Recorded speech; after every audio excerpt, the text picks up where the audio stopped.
Welcome to UO Today. I'm Paul Peppis, Director of the Oregon Humanities Center. My guest today is Camisha Russell, Assistant Professor of Philosophy at the University of Oregon and a co-editor of the feminist philosophy journal Hypatia. Russell's interests focus on the critical philosophy of race, bioethics, African American philosophy, and feminist theory. Russell's first book, The Assisted Reproduction of Race, was published in 2018. Russell joined the UO faculty in fall of 2017. Thanks so much for coming on the show. Thank you. So, how did you become interested in philosophy? Where did that come from? It's a bit of a long story that I'll try to make a little shorter. I first, when I was an undergrad, started to think about the idea of going to grad school and the idea of just being a professor, generally speaking. I knew I liked to teach and explain things to people. I liked to write. So that was sort of the first thing, and then it was kind of a question. Okay, well, what discipline would be the right place to do that? So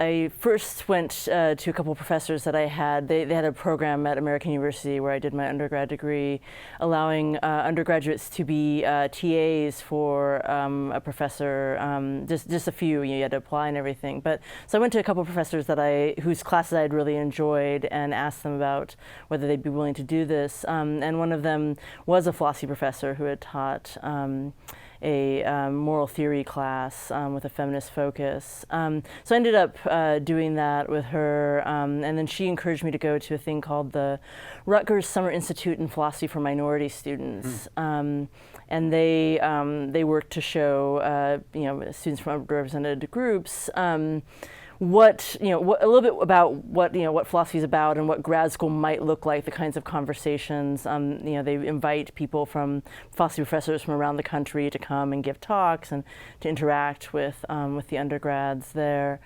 So I did that, and that's where I actually met my future dissertation advisor, Robert Bernasconi, and sort of stayed in touch with him. So.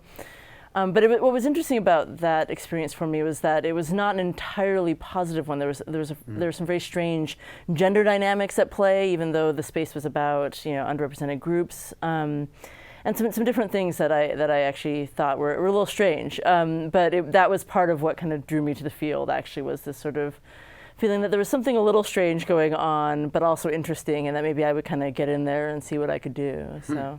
Okay, so let's talk about a little bit about what you've been doing. Yeah. So the book, The Assisted Reproduction of Race, is a work I think that gets at some of these things that you're talking about. But so first of all, you describe the book as a work in the critical philosophy of race. So how do you define that term? Yeah, so it does draw on this legal in legal studies, this term critical race theory, right, which in itself draws on this critical legal theory, right? But so it is part of this. So that was part of an orientation towards the law that wanted to kind of take seriously the way that race factors into the law and how it's executed and things like that. So not just looking at sort of an idealized version of the law, but looking at it on the ground with some real social inequalities, taking race seriously. In that sense, and also not pretending to be neutral about race, but really saying this is something that exists, not in a biological sense necessarily, but something that really impacts our world, and we need to look at what it does in the law, and we need to actually actively work to improve the situation. So critical philosophy of race is similar. It sort of takes those tenets of believing that there's a real thing, a real phenomenon of race, again, not necessarily a biological one or a genetic one, but something that is operating our society that we have to take seriously, and is also operating, in this case, in the discipline of philosophy, and that we want to take it seriously, and that we don't do that neutrally, but actually we're there to make a better world in some sense, or make better philosophy. So that's that. So it has that sort of mission to it. It has that critical aspect to it.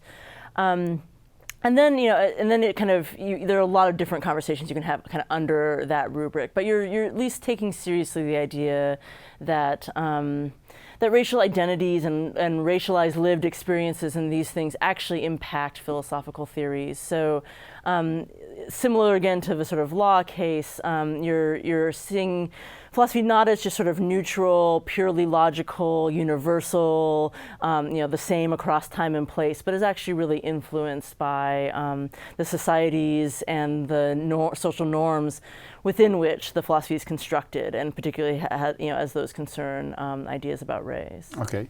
So what sparked your interest in particular in the role of race in assisted reproductive technologies? Where did you go there? Yeah, I've had long-term interest in areas of race and feminism. I was looking for a dissertation project. I was actually at a conference, and sometimes when I'm at a conference, which I don't normally do, I turn on morning television.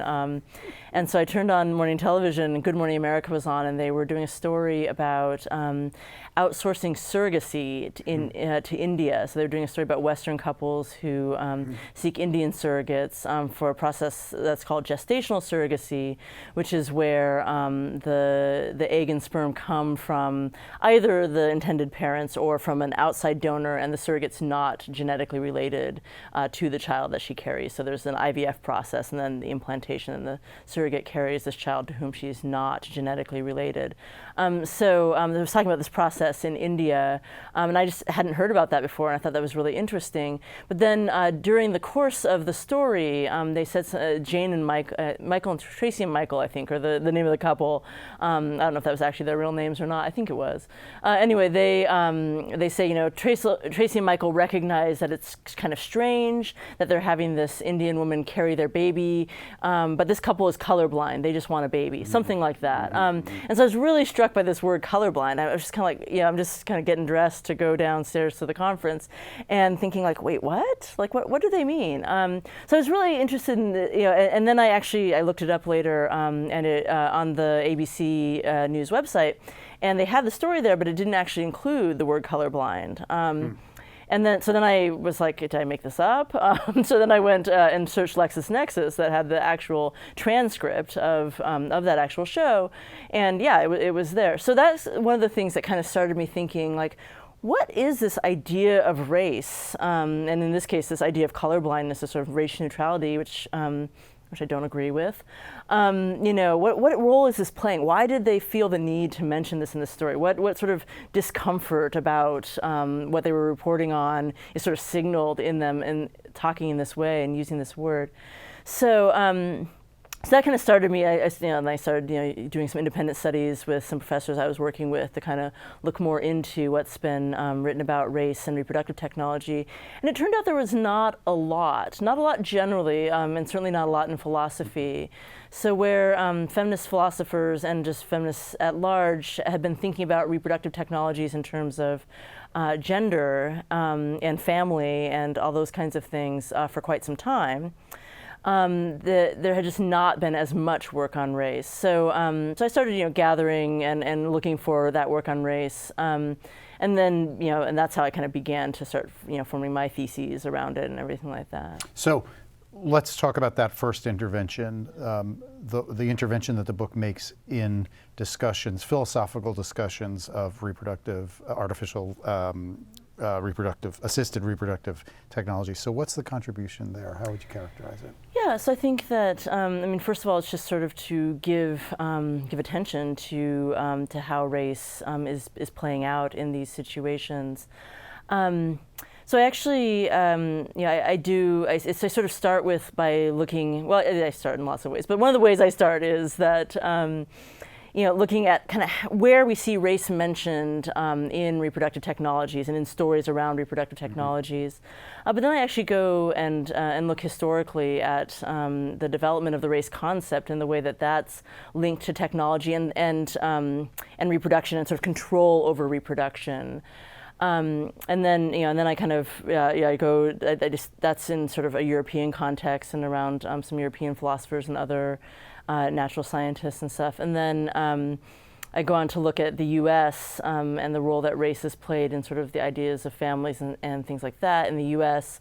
And then I kind of come to more contemporary examples. Again, I come back to, to more contemporary examples of how, what people think they mean when they're talking about race. And one of the things that's striking actually about reproductive technologies which you can see just by looking at websites for either egg banks or sperm banks, or just generally, sites that places that offer reproductive technologies have, is that if you're searching for donors, there's almost always a drop-down menu that has some kind of racial or ethnic category, and then the way these get divided up varies. As typically the first sorting method that you get looking for donors. So it's assumed to be sort of one of the most important things, the first thing that you'll want to sort of establish before looking for other characteristics. So I think so that was what was really interesting to me, is how much it matters to people, or it seems to matter to people, that they know something about what you would almost call the racial identity of a gamete, right? Even though that's not really a thing, but it's a thing in people's imagination. So what it amounts to is the racial identity of the person who donated the gamete. Right. And how important that is to people, and also a lot of the stories you see about about problems in assisted reproductive technology focus around race. So it's when sort of some kind of outcome, some sort of expected outcome of racial sameness between parents and child, racial matching between parents and child, isn't achieved in a reproductive technology, that you most often get these kind of stories, these popular news stories about, look at this thing that happened. A few years ago, there was a lesbian woman who was inseminated with the wrong sperm by an Ohio sperm bank. I believe it was Ohio. The key feature of this case, and what sort of got the attention, and what was included in the suit itself, was that she had been inseminated by sperm from a black donor rather than a white donor, and they had chosen a white donor. So it was more than just that she didn't get the particular donor sperm that she had requested. And I'm not saying that's not a problem. The sperm bank clearly made a mistake. But the nature of the mistake seemed to be magnified by this unexpected racial identity, or visible racial appearance of their child, and that concerns about where they lived and whether that would be a friendly environment for this biracial child, how their extended family was going to treat the child, where to get the child's hair done. These are all things that were actually named, described in the suit. So I think that anytime you see a sort of racial mix-up, as you might call them, you see this increased attention and so this fraughtness around it. So I was really interested in that, and kind of getting at what it is people think that they're doing when they're reproducing their own race, their own racial identity through assisted reproductive technologies. So say a little bit about how that intervention inflects current philosophical discussions about race. Yeah. So this for me. I started off sort of framing the intervention about moving discussions. There's been a long, since the 90s, it depends on your version of long. Some disciplines, I'm sure that's not that long. In philosophy, it's not that long. But there's been a discussion, in the philosophy of race, it's long. Since the 90s, there's been a lot of discussion about kind of, what is race? Is it this biological thing? If we don't, and most people don't think it is, and if it's not, then, what is it? And should we keep talking about it? And, is it real?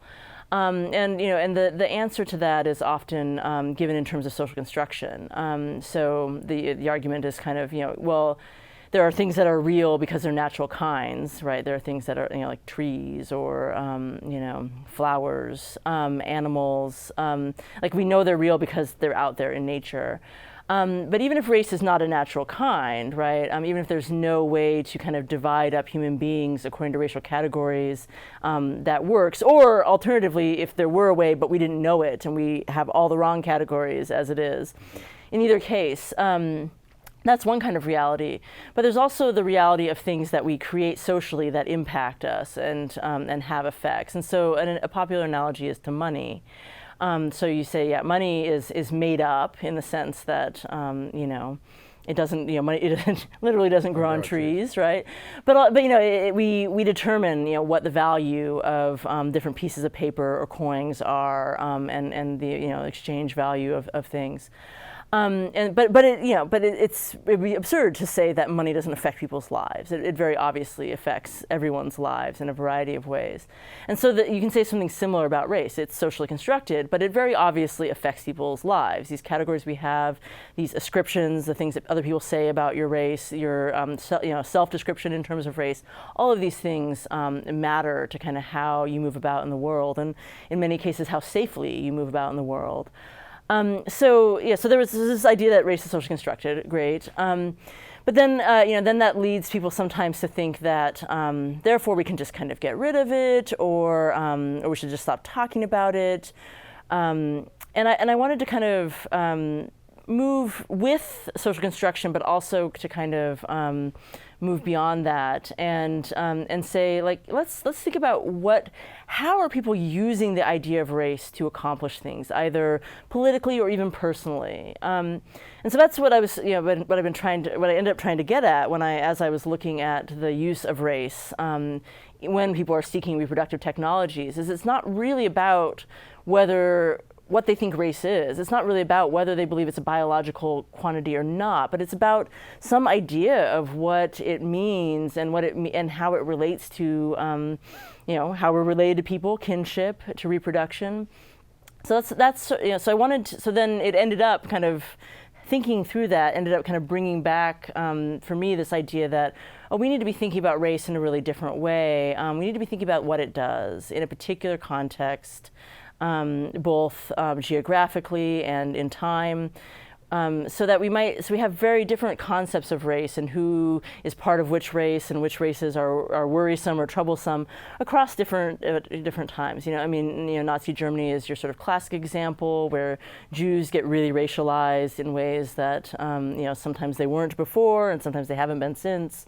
But that's very different, what we saw in Nazi Germany in terms of race, than the history of race in the U.S., for example, which is based in chattel slavery.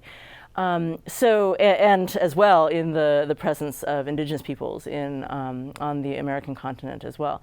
So you have a sort of whole different racial dynamic, right? So part of what I wanted to recognize, which many people have recognized, so I wanted to try to bring clear, is this idea that we have this concept of race, but it's actually different across time and space. But there might be some types of things that the idea of race does, and it might do it in different ways in different places and times. But that's what we should be focused on, not sort of whether it's biological or not biological, or constructed or not constructed, but what is the race concept in this particular time and place, and what is it doing in the society? Who is using it to what ends, and who is resisting it in what ways? So that's sort of where the larger intervention I was trying to make. And that's what you mean when you talk about race as a technology. Yes. So if we just sort of think of a very sort of standard analogy to technology, what are technologies? Well, there's these human-made things, and not only do we make them, but they're not just like art. We also do things with them, right? So they are frequently tools that we're using to do something. So we make them and we use them, and that's what I kind of wanted to. The social construction view gives us the fact that we make race, but it doesn't emphasize as much the fact that we use race, that it's accomplishing things. So and then I go on to use some other philosophical conceptions of technology from a few different people to kind of tease out other ways that may be helpful to think about race in terms of technology. So I'm not committed to a particular definition of technology that puts race as a technology, but to kind of exploring these made and then used aspects of race in a variety of contexts. So you've already talked about some of the ways in which race is used in assisted reproductive technologies. How do you understand the contrast between ethical assessments of race and reproductive technologies and political assessments of race and reproductive technologies?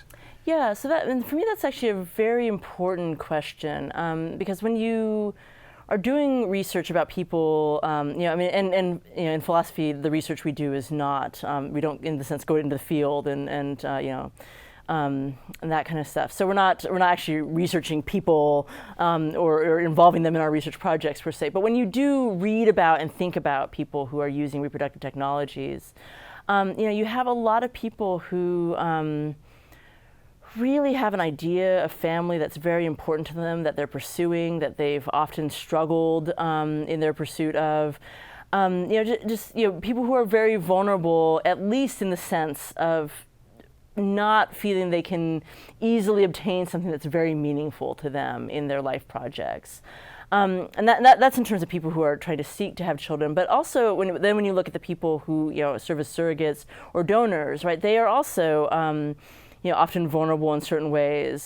So they are seeking some kind of money or help to live their lives. In the case of Indian surrogates, often money to send their children through school, or to buy or build a house or own land, or sort of to increase their security in a really difficult situation. So you have all these very insecure people, either sort of economically or in terms of this deep life desire that they're trying to fulfill, that they're trying not to have taken away from them, right? So there's a lot of fear about the old-fashioned surrogacy, where the surrogate was related to the child. There were famous cases where intended parents weren't granted full custody. The surrogate wanted to keep the child. So this worries people because this is something they want very much. So in all these contexts, it feels to me really wrong to try to sort of judge people's individual decisions and declare them sort of right or wrong. Because of how deeply held these beliefs are, I certainly think they're socially inflected beliefs. It's not that they people were born with them per se, but they are the beliefs that they have come to hold over time that have meaning for them.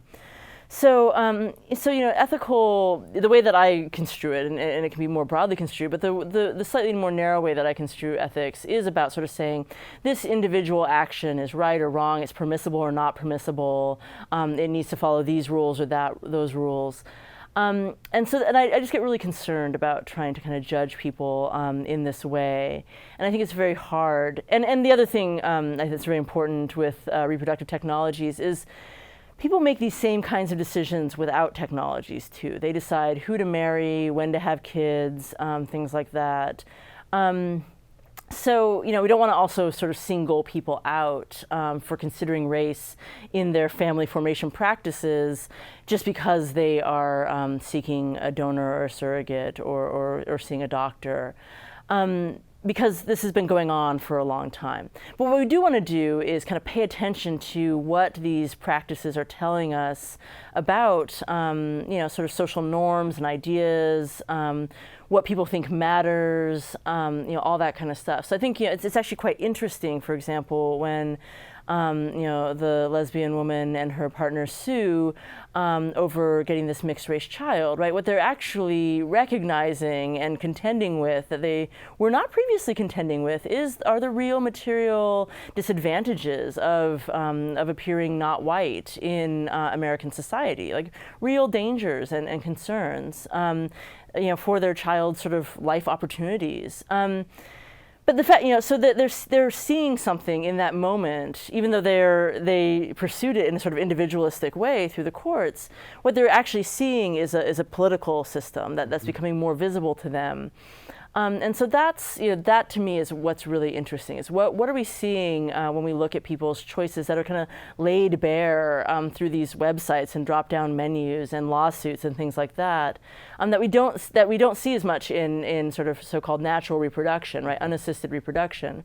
So I'm just interested, I'm much more interested in sort of what can we learn about how race is being treated and what it's doing, than how can we sort of, individualize and personalize these decisions to condemn individual people for sort of their participation in social norms. That just doesn't seem to me a very fruitful way. And frankly, if you want to fight racism, trying to control those people who produce through assisted reproduction, that's a small percentage of people who are reproducing, right? So it's just not a good target for this individualized ethical intervention. But I think it's a really interesting target and way to kind of look at some of these larger political trends. So one of the things that you've discovered when you've looked at this is that there's a kind of new version of eugenics that's getting played out here, and I think many of us think, oh, eugenics, the Nazis did that, and we don't have that anymore. Say a little bit about that contribution. Yeah, I mean, so Yeah, so there's sort of two aspects. So there is actually literally a new version of eugenics. There is a liberal eugenics that people are literally arguing for, and not not fringe people. So they are sort of stripping that eugenics of the idea of race, and they're saying, look, we're just talking about sort of questions of health and well-being and quality of life. This is a discourse that is correctly heavily criticized by disability studies, for example. But so there's that, and so that's already problematic. But one of the things I was interested in is kind of the assertion by these people who support this so-called liberal eugenics or neoliberal eugenics, or you can call it reprogenetics as well, the sort of manipulation of tools of genetics and medical science to kind of shape who's reproducing, or individually for people to shape kind of whom they are reproducing, and and to screen out various kinds of disabilities and things like that. So there's that sort of. There's a sort of assertion by people who support these kinds of new eugenics that it's unrelated to race, that it's really divorced from the sort of eugenics that the Nazis supported and which were wildly popular in the early 20th century all across the world in a variety of ways. So certainly the Nazis they just were much more dedicated in their pursuit of the project. But the belief in the importance of eugenics and bettering the human race or various human races was very widespread. But I am interested in this idea that somehow race has dropped out of this consideration, and we're kind of free of that now. And some people, are really, sort of clear to themselves that, yeah, it's just still racism. But other people, and some people are clear it's not. And I wanted to kind of find something a little bit more nuanced there, and kind of say, there are some ideas that are really common, these root ideas that are common to racism and common to eugenics. And if we see them as having sort of co-constituted each other in the modern period, during the time that the sciences and we're learning about reproduction and how it works, and during the time that efforts at breeding animals and plants were, people were starting to think, maybe we should be doing that with human beings too. So it's a connection through this idea of mastery. So I think that part of what goes on with classifying human beings into races and believing that these are historically important is this desire to control human reproduction and the fate of humanity. And I think that we see that in the new and the old. And I think it's very connected to the same reasons we developed ideas of race and we can't quite let go of them. So I wanted to create a more subtle way to connect those two things.